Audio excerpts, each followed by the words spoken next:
Yo, today in this episode of Getting the Loopy, I wanted to talk about the London riots. This is going to be a bit more of a serious episode than usual because obviously it's a serious subject.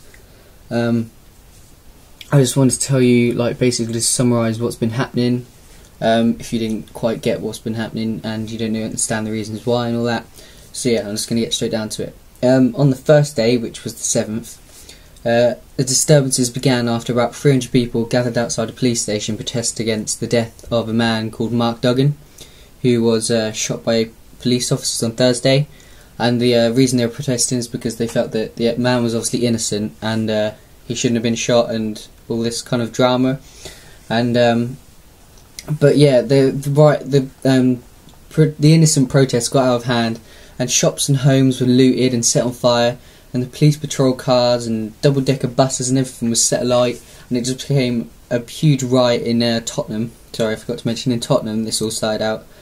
On the first day, the commander, Adrian Hanstock from the Metropolitan Police, said that 26 officers have been injured and 42 people have been taken into custody just on that first day. On the second day, the riots spread all over London, to places like Brixton in South London. 200 people on the second day were thought to have clashed with the police, which is a huge amount of people. But both police officers and civilians were injured, and one police officer was thought to have quite serious head injuries during this. Luckily, no one's died yet. No serious injuries as of yet. But yeah, it's starting to get a bit out of hand. With on the 9th day, the riots have spread so quick. This was yesterday. The riots have spread a lot quicker. Have spread to all over London: Woolwich, Peckham, Croydon, Hackney, Clapham, and Ealing. Loads of places. I'll leave a link in the description below of this map on Google Maps. It's got little pictures of a fire where all the places in London that's been affected, and it's quite scary looking at it because it covers a huge majority of London. The Chief of Police has requested that parents contact their children who may be out in London to try and get them back into home safely, or if they just contact them to tell them to get to safety somehow. Last night, which was the 9th of August, 1,700 police officers were released to try and control the rioters. That is a lot of police officers. But the thing with riot police is they don't act upon it.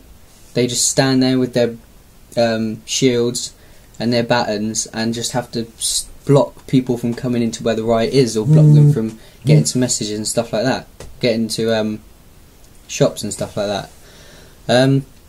Now, if you don't quite understand why the people are rioting, here are a few reasons that people have given in.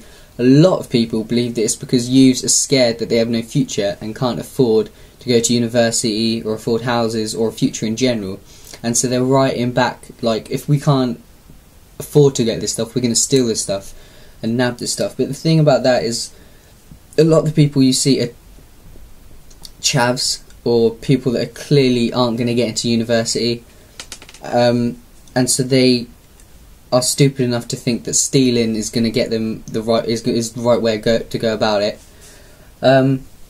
Also, another theory is that a lot of people feel that there's a strong feeling that police are still slightly racist towards the ethnic minority within southern London, and these racists feel that they're searched more and kept a closer eye on than their equivalent white peers.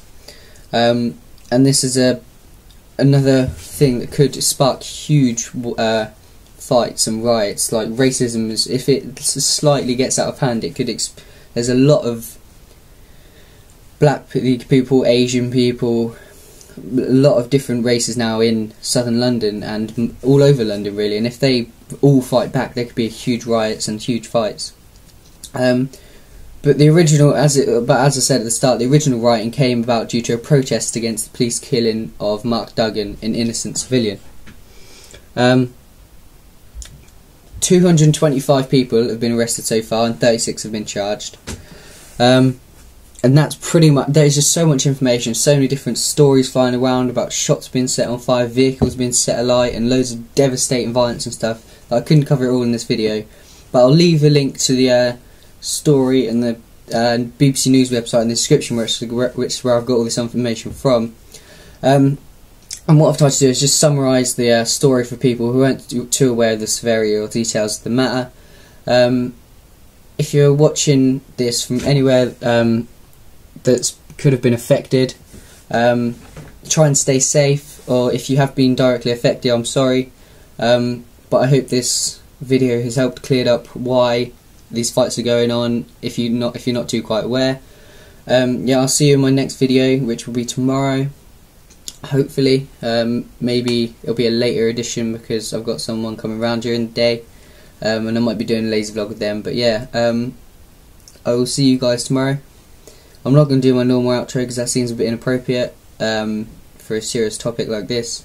But yeah, I just really hope that all of you can keep safe if you're in South London. Goodbye to you. Bye.